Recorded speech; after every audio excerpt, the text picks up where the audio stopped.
দেখুন ভিউয়ার্স, আজকের ভিডিওটা আপনারা একটু মন সহকারে দেখুন।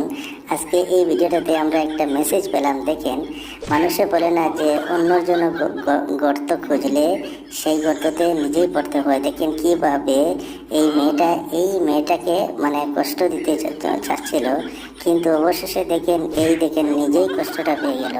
আমরা দেখেন অনেক সময় আমরা মজাক করে হোক বা এমনি ইচ্ছাকৃতভাবে কোনো মানুষকে আমরা যখন কষ্ট দেই, তখন এটা কিন্তু আমরা ভাবি না যে এই কষ্টের বিনিময়টা আমরা নিজেই ভোগ করতে হয়।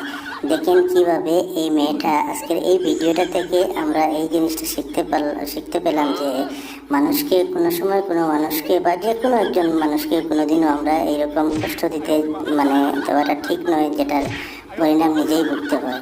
তো এইরকম আরও একটি ভিডিও আমার চ্যানেলে পাবেন। আপনারা আমার চ্যানেলটা সাবস্ক্রাইব করে রাখুন আর কমেন্ট করে রাখুন। আর ফেসবুকে